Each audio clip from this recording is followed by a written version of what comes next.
Oui, Monsieur le Président, mes chers collègues, quelques mots en complément de ce que vient de dire très justement le président de notre groupe. Je vous ai entendu ce matin, Monsieur le Président, prendre un habit qui était un habit de plus en plus politique. On voit bien que maintenant, ça y est, vous êtes à la tête d'une guerre politique. Vous êtes devenu un opposant systématique et officiel de l'État. Et d'ailleurs, j'ai été surpris ce matin de voir que derrière vous, lors de votre propos introductif, il y avait des visuels à l'écran qui étaient des visuels de lutte. Il y avait du rouge, il y avait des banderoles, etc. Et il y avait une affirmation comme quoi le département soutenait les luttes.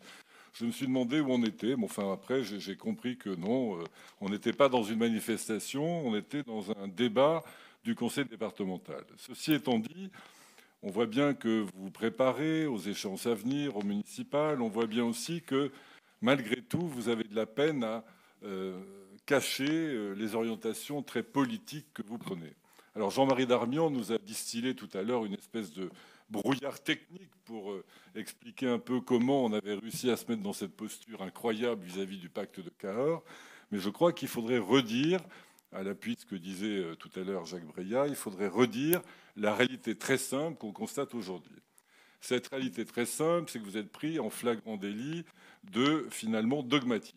Vous avez enfourché un cheval, le cheval de l'opposition au gouvernement, et vous vous êtes mis dans la situation aberrante qui a été décrite tout à l'heure, qui est que vous avez condamné les Girondins à une double peine. Cette double peine, c'est d'abord qu'en refusant de faire des économies auxquelles notre groupe vous invite, que notre groupe vous invitait à faire depuis plusieurs années, d'abord vous vous privez du fait que vous seriez capable d'augmenter la part consacrée à l'investissement, et on voit bien qu'on en a besoin. Vous nous suggérez tous les matins que le plan collège sera insuffisant, qu'il faudra mettre plus d'argent, que vous n'êtes pas à l'aise.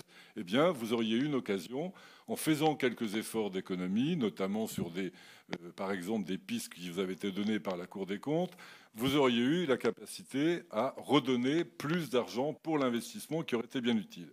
Deuxièmement, nous allons payer 12 millions d'euros parce que vous vous êtes enferré, vous avez refusé cette démarche-là. Nous allons payer 12 millions d'euros qui seront parfaitement inutiles, qui iront dans le tonneau des Danaïdes publics d'État au lieu de servir à la Gironde. Donc ça, c'était vraiment une faute et cette double peine que vous infligez aux Girondins est vraiment un échec. Je veux dire d'ailleurs que cet échec est un échec assez personnel de votre exécutif et de votre majorité. Vous êtes parti sur votre destrier, peint en rouge largement, et puis vous avez cru quoi? Que tout le monde allait se lever, qu'il y aurait une jacquerie contre l'État et que vous alliez pouvoir emporter tout le monde. Eh bien, la réalité est sévère. Vous êtes largement, sévèrement puni, mais ce serait une punition qui ne concernerait que l'exécutif, ce serait pas grave.